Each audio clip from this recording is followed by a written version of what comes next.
తులవారికి గనక చూసుకున్నట్లయితే మీ యొక్క రాస్యాధిపతి అయినటువంటి శుక్రుడు, లగ్న అష్టమాధిపతి అయిన శుక్రుడు లాభస్థానంలో కేతుతో ఉన్నాడు.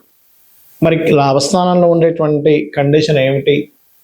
మరి లాభం మంచిదే కదా, మరి కేతుతో ఉండడం మంచిదా కాదా అనేటువంటి దానికి అసలు ఏమి జరగబోతుంది అనే విషయాలు, మరియు మీ ధనాధిపతి అష్టమ స్థానంలోని మీ యొక్క గురువు 3, 6 అధిపతి అయినటువంటి గురువు దశమ స్థానంలో శుక్రబుధులతో ఉంటూ, బుధుడు అష్టమంలోకి భాగ్యంలోకి వెళ్తున్నాడు, శుక్రుడు లాభంలోకి వస్తున్నాడు 5వ తేదీ, బుధుడు 7వ తేదీ భాగ్యంలోకి వెళ్తున్నాడు. మరి 5వ భావంలో పంచమ స్థానంలో ఆలోచన స్థానంలో రాహువు, షష్టమ స్థానంలో శని ఉండడం మంచిదే. ఈ యొక్క గ్రహస్థితిని అనుసరించి మీకు ఈ పక్ష ఫలితాలు ఎలా ఉండబోతుంది, ఏ దేవతారాధన చేయాలి, ఎటువంటి విషయాల పట్ల మీరు జాగ్రత్త వహించాలి అనేటువంటి అంశాలు చెప్తుంది నేనైనప్పటికీ చెప్పిస్తుంది సాక్షాత్ లలిత అమ్మవారిగా భావిస్తూ, ఆ లలితాంబిక అమ్మవారి యొక్క అనుగ్రహం మీకు పరిపూర్ణంగా కలగాలని మనస్ఫూర్తిగా కోరుకుంటూ, ఇక్కడ లగ్నాధిపతి ఎప్పుడైతే లాభస్థానంలో శుక్రుడు వెళ్ళి కేతుతో ఉన్నాడో, పూజా సంబంధించిన ఆధ్యాత్మిక సంబంధించినటువంటి ఇప్పుడు పూజా స్టోర్స్ ఉంటాయి, ఆన్లైన్లో చేసేటువంటివి ఏవైతే పూజలు పునస్కారాలు లాంటివి ఉంటాయి, ఇట్లాంటి వీటికి బాగుంటుంది చెప్పాలంటే. కాకపోతే ఇతర వ్యాపారాలకు మాత్రం కొంచెం చూసుకొని చేయాలి. కొంత ఇబ్బంది ఉంది, కొంచెం వాహనం మీద వెళ్ళేటప్పుడు కొంచెం జాగ్రత్తగా ఉండాలి. లగ్నాధిపతి అష్టమాధిపతి కాబట్టి.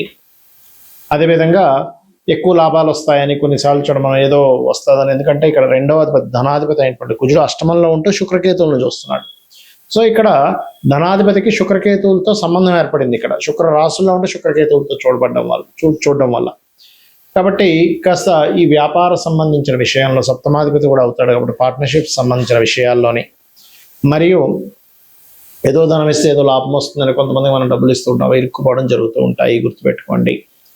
అలాగే ఇక్కడ గమనించినట్లయితే కొంత ప్రయత్నపూర్వకంగా కొన్ని విదేశీ సంబంధాలు అనుకోండి, లేకపోతే ప్రయత్నపూర్వకంగా కొంత వేరే ప్రదేశానికి వెళ్ళి ఉద్యోగం సంపాదించాలనే ప్రయత్నం కూడా కొంతవరకు ఫలిస్తుంది, అందులో ఎటువంటి సందేహం లేదు. ఎందుకంటే 12వ అధిపతి అయినటువంటి బుధుడు రవితో కలిసి ఉన్నాడు. సినిమా ఫీల్డ్ వాళ్ళకి, రాజకీయ నాయకులకి బాగుంది చెప్పాలంటే. 6వ భావంలో ఎప్పుడైతే శని ఉన్నాడో, 6వ స్థానంలో ఉండేటువంటి శని పర్టికులర్గా ఏంటంటే ఇక్కడ గమనించినట్లయితే ఈ సాటర్న్ 6th హౌస్లో ఉన్నందుకు, 6th హౌస్ లార్డ్ అయినటువంటి గురువు కూడా దశమ స్థానంలో ఉన్నందుకు teaching related, banking related, consultancy centres పెట్టుకునేటువంటి వారికి చాలా చాలా చాలా బాగుంది చెప్పాలంటే.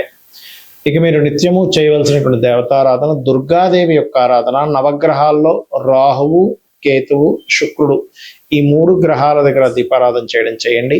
కొంచెం తాతగారి ఆస్తి విషయంలో తొందరపాటు నిర్ణయాలు ఎట్టి పరిస్థితుల్లో తీసుకోవద్దు.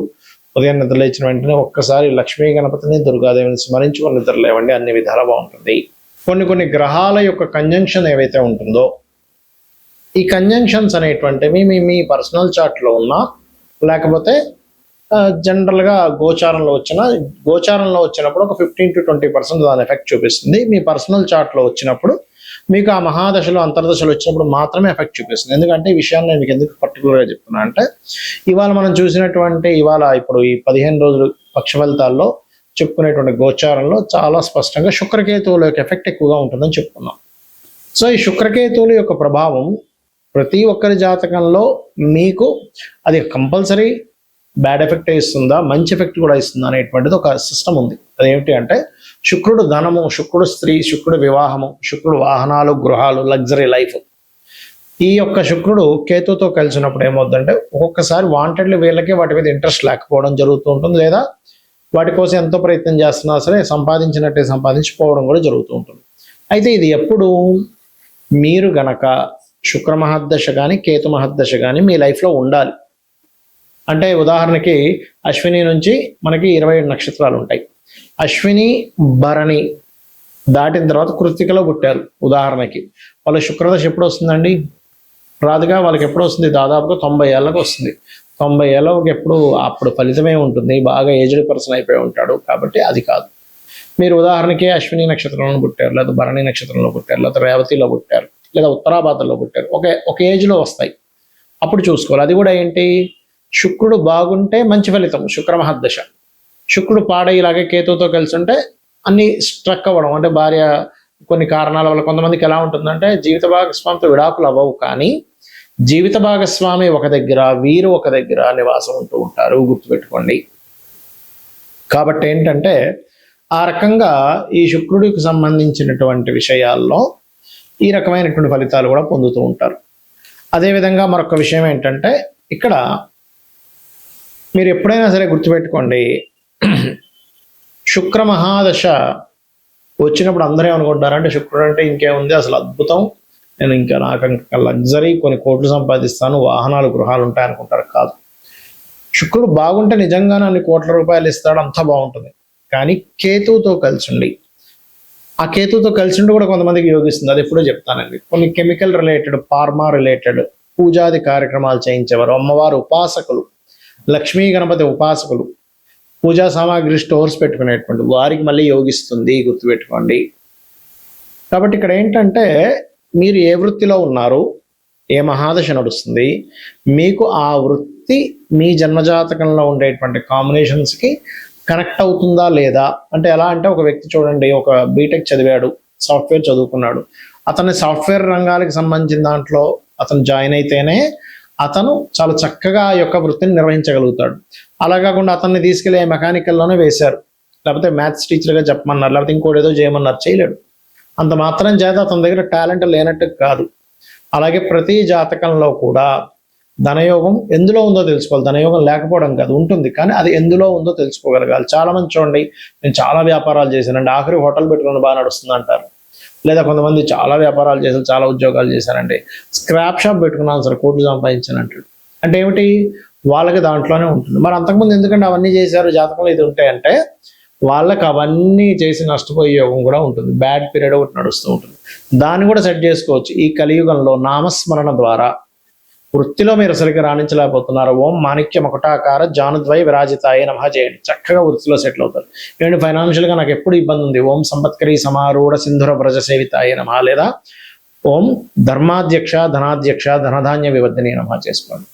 లేదండి నాకు హ్యాపీనెస్ లేదు, చాలామంది అంటుంటారు, ఏమండి ఏంటో నాకు లాభస్థానం పాడైపోయింది, లాభంలో శుక్రకేతువులు ఉన్నారు, అందుకే నాకు హ్యాపీనెస్ లేదు అంటూ ఉంటారు.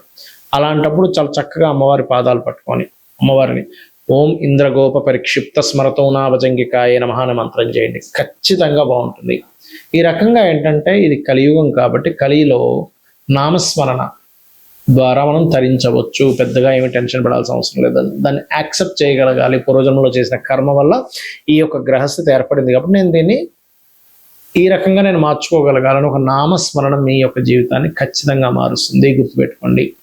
ఇక ఈ కాంబినేషన్స్ ఎప్పుడు కూడా కొన్నిసార్లు ఒక అద్భుతమైన కాంబినేషన్ కూడా ఉంటుంది. ఆ చంద్రమంగళ యోగం ఉందండి, బుధాదిత్య యోగం ఉందండి అని చెప్తూ ఉంటారు కదా. ఆ యోగం ఉన్నప్పుడు ఏంటంటే మీకు ఒకటి గుర్తుపెట్టుకోండి, ఆ యోగం పాపకత్తెరలో ఉంటే రాదు మళ్ళీ మీకు ఫలితం, శుభకత్తెరలో ఉంటే బాగా వస్తుంది. సో ఒక గ్రహం ఇంకో గ్రహాన్ని కలిసినప్పుడు ఒక యోగం ఏర్పడినప్పుడు, యోగం అనేటువంటిది ఒక రాశిలో ఉన్నప్పుడు ఏర్పడుతుంది, నక్షత్రంలో ఉన్నప్పుడు ఏర్పడుతుంది, ఒక గ్రహంతో కలిసినప్పుడు ఏర్పడుతుంది. ఆ యోగం ఏర్పడినటువంటిది మీకు ఎలా ఉంది, ఆ యోగం మీకు చక్కటి ఫలితాలు ఇస్తుందా ఇవ్వట్లేదా, అది పాపకత్తెరలో ఉందా శుభకత్తెరలో ఉందా, అది ఎటువంటి ఫలితాలను ఇస్తుంది. కొన్నిసార్లు కొన్ని యోగాలు ప్రదేశం మారితే మంచి ఫలితాలు ఇస్తాయి, కొన్ని యోగాలు ప్రదేశం మారకుండా ఒకే దగ్గర స్థిరంగా ఉంటే మంచి ఫలితాలు ఇస్తాయి, కొన్ని యోగాలు విదేశాలకు వెళ్తే మంచి ఫలితాలు ఇస్తాయి. అలా ఏంటంటే ఆ యోగం ప్రదేశం మారడం వల్ల ఉందా, మారకపోవడం వల్ల ఉందా, ఏ వృత్తిలోకి వెళ్ళడం వల్ల ఉంది, కొంతమందితో దూరంగా ఉండడం వల్ల ఉందా, కొన్ని పార్ట్నర్షిప్స్ చేయడం వల్ల ఉందా, కొన్ని పార్ట్నర్షిప్స్ చేయకుండా ఉండడం వల్ల ఉందా అనేటువంటిది స్పష్టంగా మీరు తెలుసుకోగలగాలి. ఇలా కనుక తెలుసుకొని మీరు కనుక చేయగలిగితే, అమ్మవారి నామాన్ని మీరు స్మరణ చేయగలిగితే ఖచ్చితంగా అన్ని విధాలా మీకు బాగుంటుంది.